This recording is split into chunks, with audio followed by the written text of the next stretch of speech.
Hey everyone, my name is Marina Marmolejo and I'm the new entrepreneur in residence at the New Haven Free Public Library. And today we are going to be talking about how to create a Calendly, right? So if you're a new entrepreneur, you obviously know that there's a bunch of things to do and people to meet, and your calendar gets really chaotic. So today we're going to be chatting about how to centralize all of these new people and networks that you're creating for yourself and your business, and centralize it in one place, which is Calendly. So I'll go ahead and share. Marina, can I ask a question I was going to ask earlier? Yeah. So what would you suggest Calendly over? Like other programs people might be familiar with that Calendly is better than? That's a good question. I would suggest it over manually putting in your different meetings with people on Google Calendar or on Microsoft Calendar, or whatever. Calendly is a way to automate everything. So if you're creating meetings manually, you really don't have to be doing that. So that's what I would recommend. Do you think of anything else, Colleen? No, I think it's really good for appointments for things. So if you are someone like the EIR who does office hours, if you're someone even like a therapist, like I don't know what kind of jobs that you can do, like a life coach or whatever, and you want people to see your open schedule and be able to automatically fill those without having to contact you, I think that that's a big one. Yeah, absolutely. Absolutely. And then just a little overview. I had to learn about all of these free, quote unquote, open softwares on my own. My route to entrepreneurship was very unconventional in that I actually have a master's in public health, never saw myself in business. And then towards the end of my degree program, me and my now co-founder, who's a professor, thought of DreamKit, which is an app and virtual resource for young people experiencing homelessness. So that's how I got into entrepreneurship. I very much understand how overwhelming and daunting and the imposter syndrome behind starting your own business. So I just want to be a helpful hand, a friendly face, a brainstorm buddy to anyone who feels overwhelmed, because I get it. Let's get through it together. So today, Marina, I'm gonna put DreamKit App, log. I'm gonna put that in the chat. So is it DreamKitApp.com? Yeah. I appreciate that, Colleen. Thanks. Yeah, of course. Okay, so today, mostly like 90%, we're going to be building out our own Calendly. And then at the very end, I'm going to mention what Zapier is, but don't feel like we have to actually create your own Zaps and integrations now. Okay, so on to Calendly. What is it, right? So in my own words, I think it is one of the best ways to create a personal calendar that reflects your schedule that you can actually send out to people. So you'll have a little link, send it out to folks, and they can sign up with meetings for you. If you've ever gone back and forth 2, 3, 4 times with someone over email, trying to figure out your different schedules, right? Well, I'm free at Wednesdays from 3 to 5. And the person responds, oh, I'm only free Fridays from 12 to 1. Like, that's a hard conversation to have when everyone has different availability, and that's wasting your time, which as an entrepreneur, especially an early stage startup, your time is valuable, your time is money, your time is energy. And so how do we minimize the back and forth between you and other people trying to schedule time together? And one solution is Calendly. So I'm actually going to show you what my Calendly looks like for DreamKit. So I send this out to people. You can also put it in your email signatures. I've seen that be pretty effective, where I'm emailing folks back and forth, and at the bottom, they have their own personal invitation to their calendar, and you can just click on it, and it's really easy. So this is mine. I would say one good thing about Calendly too, before we move on, is not only can they see when you're not available, so that does totally automate and like cut down on all the all that stuff. But as far as signing up, they get automatically notified. So it's like almost like when you set up something in Outlook and then the calendar invite sends it out, this will send out emails for you too. Yeah, it's great. So I'll show you what it looks like to receive and schedule a calendar right now. Perfect. So if you were to get this link from me, you would say, okay, I want to schedule, and the title is a 15-minute introduction to DreamKit. So for me, I put my calendar up there. Anyone can schedule 15 minutes phone call, and I'll talk to them about DreamKit. So let's say they're free on the 25th. This, when I click on it, will show me all the times that I'm available, right? But if let's say I'm Colleen right now, I'm looking because I want to schedule an appointment with Marina. I'm saying, okay, she has a lot of availability on Wednesday. So let's do Wednesday at 1 p.m. I click on this and click confirm. And all I have to do, I'll say I'm Colleen. I know that's not right. So you can put mine in if you want to send it to me. I'll put her name, email, and then anything that she wants to share with me. So like links and stuff. Yeah. Links. Yeah, anything about you that you'd want to send. So I click schedule event. And now as I'm Colleen, I've scheduled 15 minutes with me, Maria. Okay. And I can actually go in on my own email and I get a notification, and Colleen will get a notification that this conversation has been set up. So on my email, I see it says Calendly, right?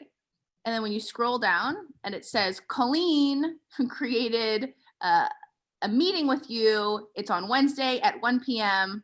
and that's it. And I can add it to my Google Calendar. I can add it to my Outlook, and it's done. So from a business perspective, an entrepreneur, a founder's perspective, creating your own links and sending it out to people so they can figure out when whatever works for their schedule and sign up for a meeting with you. It's so much easier because I didn't have to do anything, right? It was all hypothetically on Colleen to figure out when a meeting was that worked well. And for Marina, you don't have to click add to Google, add to iCal. It will do that automatically if you connect your calendar. So like moving forward after your first one, you can just have it always populated in, which is amazing. Yeah, absolutely. Absolutely. It's so easy. So now I'm going to go in, and we saw what it looks like to have a finished product, to have a link be sent out and have people actually sign up for it. Now let's go in and create our own individual links. So I will go back to Calendly, right? And here, this is my login page. When you create an account, it's free. And Lizette, you can create one calendar free of charge. Doesn't cost you a dime. So this is what I created for DreamKit, the 15-minute introductions. I'm gonna go ahead and delete it because I actually don't need it right now. And then we're gonna go and create our own together. So Lizette, do you have any questions before I move on? No, not yet. It's been pretty clear so far. Okay, beautiful. So you're on Calendly, you sign up through Gmail. I think you can sign up through Facebook, through other opportunities. Once you've created an account, I'll go to the homepage. This is what it looks like. And I'm going to go to the right blue button that says new event type. And let's create a one-on-one. There are other opportunities for you to meet with like groups of people. Mostly and historically, the best and easiest way is to create just a one-on-one. So just to clarify, you are at this point, what we looked at where it had all those times available, you're creating that now. Correct. Yeah, correct. Okay, so event name, I'm actually going to do this like, Lizette, what would you like to title this calendar name? I don't know. Card. Calendar. There we go. Location. So we're in a virtual world. If you wanted to hook it up to your Zoom account, if you wanted to hook it up to a Google Meet account, or if you just want everyone who signs up for your meetings or your office hours, whatever you want to call them, to just have a phone call, you can click phone call. Really doesn't matter. Which is a newer thing. When we first signed up for Calendly months ago, I don't even know, long time ago, they didn't have this. They had like you put in your number or whatever and say like, if you want to call, if you want to do this, if you want to do that. Now it automatically goes to Zoom. That's amazing. Yeah. Softwares like Calendly and everyone is really updating to the virtual world that we are now in. So I'm going to go ahead and I'll connect it with Zoom because I have my own account. So if that's something you'd like, connect it to Zoom, but you can absolutely just connect it to your phone number. And in the description, let's say like, excited to meet with you and chat about, Lizette, what are you passionate about? What are we talking about during these conversations? Fine art. Fine art. Excited to meet and chat with you. Chat with you about fine art. Cool. So that in the description, that's a message that whoever signs up for your meetings is going to receive. Event link. So it automatically takes the title of your calendar and puts it as its own, or creates its own HTML or URL for you. If you wanted to change it, this would be the opportunity to do so here, but I'm just going to leave it. So after this is all done, you'll have a link that's www.calendly.com/ and then this is just because I'm on my DreamKit website, but for yours, it'll say your name, / Lizette's calendar. So I'll take out this S. Great. Lizette calendar. And let's do a little pink action. So this is the first phase, first step. If you want to create different, let's see. If you only want these conversations to be quick introductions, I would recommend hitting the 15-minute slot. But if you have more open availability and you want this calendar to be full, comprehensive, long, intentional conversations about fine art, for example, you can go ahead and click 60 minutes and really anywhere in between. It could be probably a 5-minute combo. You can click like 10 minutes if you want to customize it. But for now, let's just do a 30-minute conversation. And so that means whoever you send your personal calendar link to, they'll be able to sign up in chunks of 30 minutes. You click this, they'd sign up in chunks of 15 minutes, etc. So keep it at 30. And Marina, that automatically breaks it up. So if you're at 30, it'll put 2. So you got to make sure that you put 45 if you think any of these will run over 30, so that someone doesn't take your time right at 30 and then you have to go immediately. I would say maybe give it 10 minutes after that. Totally. Yeah. I definitely agree with that. So a little more information, right? If you want folks to be able to schedule events over 60 days, you can change it here. And then availability. So this, it automatically assumes that your calendar is open to the public 9 to 5 p.m. every day, Monday through Friday. This is where you would say, actually, I have to like pick up my kids on Thursdays, and that's the day I like to go grocery shopping and just have a little me day. So I never want people to sign up for my calendar on a Thursday. So on here, you would go and click on Thursday, right? And click I'm unavailable. I'm unavailable and I want to apply it to all Thursdays. Boom. So now did you see how not only on the 19th, but on the 26th, and if we view more, the 3rd, the 10th, all those Thursdays are wiped. And you don't need to block out the whole day. You can block out hour chunks, correct? Totally. So let's do that for Wednesday. So I'll say on Wednesdays, I'm a morning person and I only want people to be able to sign up for meetings with me in the mornings. So let's say 9 a.m. to 11 a.m. Great. And then I'm going to apply it to all Wednesdays. Cool. So now you see here on the 18th, the 25th, the 2nd, all of them only have options from 9 to 11. Additionally, if let's say, oh, I have my friend's Zoom birthday party on the 24th. So I am going to say I'm unavailable, but only apply it to November 24th. So now we still have options for the rest of the week. So you can get creative with it. Obviously, there's a lot of iterations. I won't go through all of them.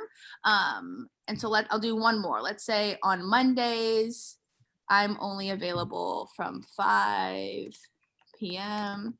to 6 p.m. Cool. And I'm applying it to all Mondays. Great. So now we've set up in a way where only during these time slots, people can sign up for meetings with us. Okay. Let's click next. Oh, and you can do secret events. I don't know why you would do that because you want everyone to know when you're available, but it does say at the bottom, hide this event. So I guess if you don't want people to know that you're not available at a certain time, you can make it like a private event. But you don't have to like name these events or say why you're not there. So it really isn't something that I've used. Mm-hmm. And Lizette, for you and for anyone else watching right now, if you wanted to know a little bit more information with the person who's signing up for your meetings or your office hours beforehand, you can create additional questions in the like sign up process for people to be required to fill out so that you get notified, right? So that makes a little more sense when I actually get into it. It's under additional options and invitee questions. So let's click on it. And let's say Lizette, automatically it asks people, fill out your name, email, and please share anything that will help us prepare for this meeting. I can actually take this question out if I don't like it. And I can say, what's your favorite fine art? What's the word? Fine art. Piece, artist. I don't know. Yeah, that's what I was looking for. And I'm gonna apply it. Okay, apply. So now they have to fill out name, email, and answer this question. And if I want You to know what's a good one for this? We've done instead of answer type, we'll do like a yes or no, and we'll say, do you want to sign up for your newsletter? Put your email here or something like that. But you make it not required. yeah. But it's like getting more analytics and getting more contact information. Like we'll ask like gender or like demographic information for the library. So it's a good way to get like statistics about who's meeting with you. So that's great. And I think for folks who are new to entrepreneurship or just starting a business, maybe they're thinking about a newsletter but don't have content now. So this question could be, I'm really excited to come out with a newsletter in 2021. Would you be interested in receiving it? Mm-hmm. So kind of like an announcement, and this is an opportunity to get somebody to sign up. Totally. Yeah, it's a really good opportunity to gain information from this person without having to personally ask them, because they can just go through it and you can make it required. Like they can't get to the next page and schedule with you until they've answered these questions too. Yeah, absolutely. So under answer type, instead of them filling out the words yes or no, because that can get a little tricky. Sometimes they won't even use those words. We can click checkbox, right? And then make it yes or no. And I'm going to delete the third option. And then I'm going to make this question required. So now, apply. Now, right, do you see how we added it? I'm really excited to come out with a newsletter in 2021. Would you be interested in receiving it? Yes, no, it's required. And they have to, answer all of these to schedule a meeting with you. So I'm going to click save and close. And just other things for you to know. Calendly is free, and people to sign up for your calendar are free at baseline. If you want to change it up and your time is money and you're charging people to meet with you, that's an option where you can add payment, credit cards, all that information here. So under collect payments. A lot of times if you're a consultant, like you're a consultant, but it's a residency with the library, so it's free. But if you're a consultant, that's a really good one. Absolutely. Yep. If you're a consultant, and you can create, Lizette, your own Calendly just for consultant stuff. And so let's say this is wanting to know who in your network's interested in fine art. This is free. You send out that link to people, but then you create, so through the same process, another link, and that's where you charge folks. And maybe you only do consulting Fridays from 3 to 5. We learned now how to just restrict your calendar to only 3 to 5. People can sign up. They would have to pay, et cetera, et cetera. So there are options. Just note that the more calendars you build out beyond one is when you start having to pay. And I would suggest doing the cancellation, maybe not the notifications as important, because that already happens.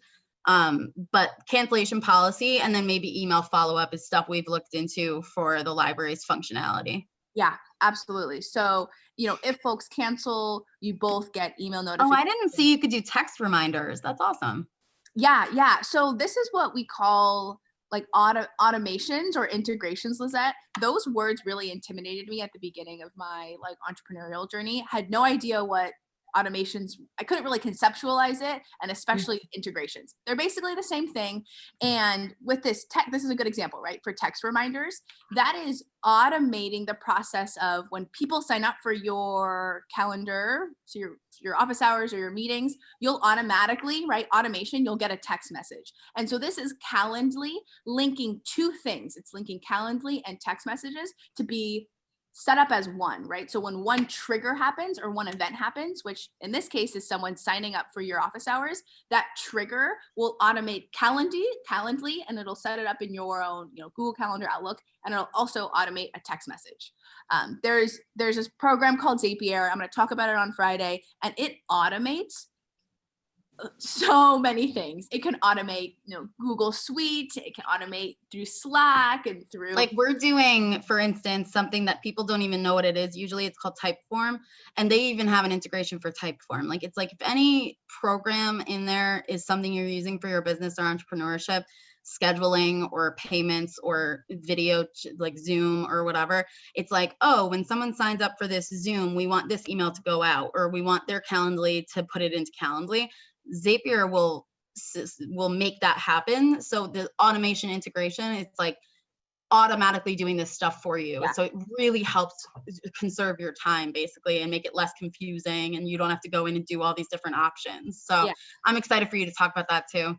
The way I think about integrations, aka automations, is, how do we make computers do the hard work for us, right? How Yeah, do we allow computers to set up a system so that we don't have to be copying and pasting and creating new calendar invites, creating new emails? Like, if computers can do it for us, let's leave it to them. And then as humans, we can have the personal conversations with our customers. We can think about visions and just have more time for big picture thinking, because we're allowing these integrations, these automations to do things for us. That's really meta and big picture. If you want to talk about it more with my office hours, we can go back and forth and brainstorm how automations might work best for you and your work style. Happy to do that, but that's big picture. You got to let it sink in a little bit, because I get it. It's a lot of new information. So back to Calendly. Calendly is easier and more intuitive to use than Zapier. It doesn't take as long of an introduction, and there's a lot involved. So I feel like the return on investment with Calendly is fantastic. Yeah, it's incredible. And so I clicked save, and if you see at the top right here, your event type is on. So, you can turn it off and on. Let's say, God forbid, you get COVID, or if you're going on vacation, or if you just suddenly have to block out your calendar, and you're like, I can't meet with people for the foreseeable future for the next week or two, just go ahead and take your calendar, click it, turn it off, and then people won't be able to sign up anymore until you turn it back on. So it's on now. I'm going to go to home, and then you'll see here, it says, that's calendar. So I can copy this. Yay. Copy this link, and I'll actually put it in the chat. Let's see. And share it with you all. Oh, so we can see it on the back end or on the front end. Okay. Yeah, so go ahead and click on the link I sent. All right. I'll go ahead and share my screen again.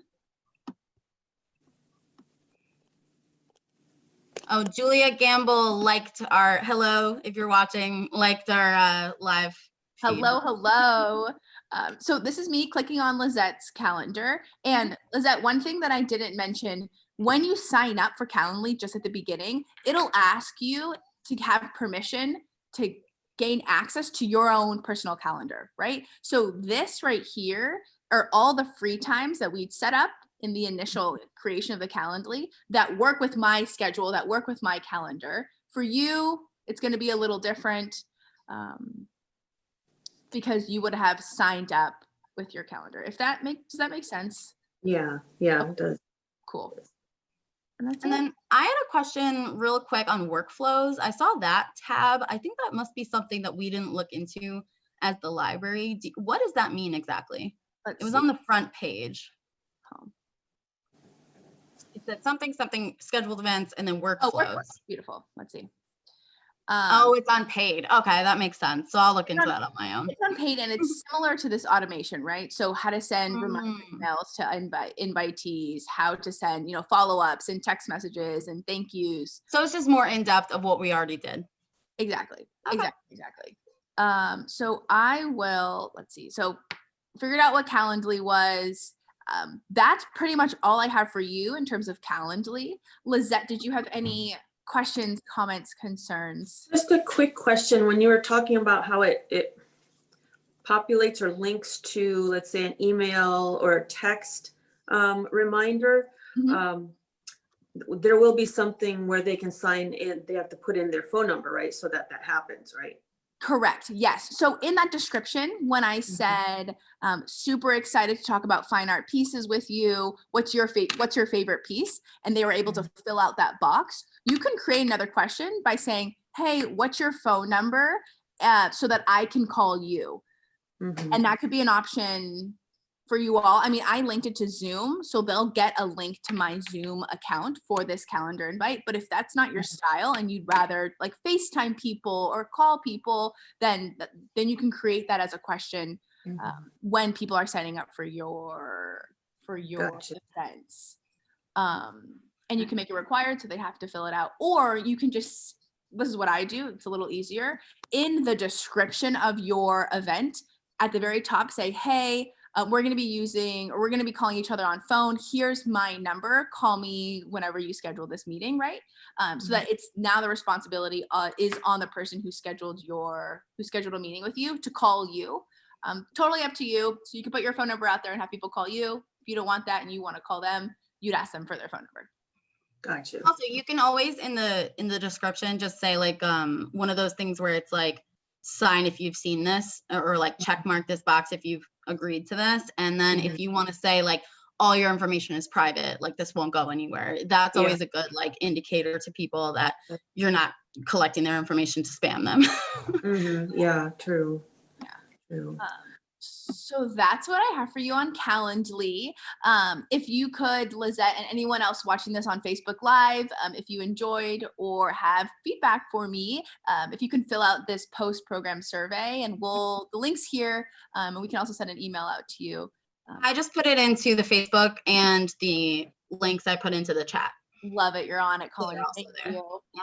That'd be super helpful. I also would love to create a Calendly with you, just one-on-one. Let's just bang it out in one of my office hours. So we at the, as the entrepreneur in residence, I use Calendly for my office hours. So that's a link to have a conversation with me. If you want to talk about Calendly, yesterday we went over social media.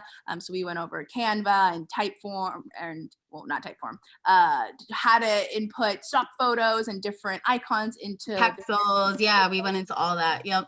So again, happy to talk to you about that in office hours. And then the following week, this is a workshop series. So every day at noon, I'm going to be hopping on here. So tomorrow it's about website development. If that intimidates you, throws you off, if you just haven't created space and time to actually deep dive into what website development looks like, join me. And free website development, which is big because a lot of people think they need to pay for these services. It's huge. And there's a way for you to make a professional, efficient, quick, even if it's one page, right? You don't have a lot of crazy tabs at the top. It's just one page that is reflective of you and your business. It's doable. Like if you set aside a weekend, I promise you can do it. So I'm going to teach people how to just start that process out. And then Thursday, prototyping. So if you're into more tech and apps and other sort of website development, and you want to create a draft, that's basically a prototype. For free, I could teach you on Thursday. And then Friday is project management.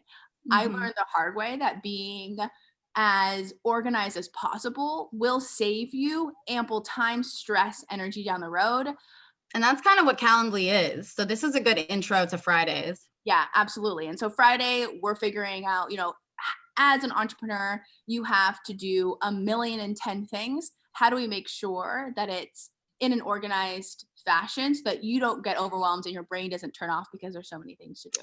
Especially if you work as a team, because I know some of the programs you're looking at, it's like it notifies different people. You can conglomerate and all work on one document. It's like, it's really helpful for teamwork as well. Yeah. And I can actually go ahead and show on Friday my Airtable. So DreamKit team is about 40 people. So we're all on Airtable figuring things out day in and day out. And it's really helpful and it's free. So that's what I have for everyone. Thank you for joining me. And thank you, Marina. You did so well. Good to see you, Lizette. I hope you fill out the survey, and I hope we see you at these future ones. Yeah, I'll be here all week. Okay. Awesome. Sound like a comedian. All right. Sounds good. Thank you very much. Bye. I'll fill out the survey. Thank you. Thanks, Lizette. Thank you.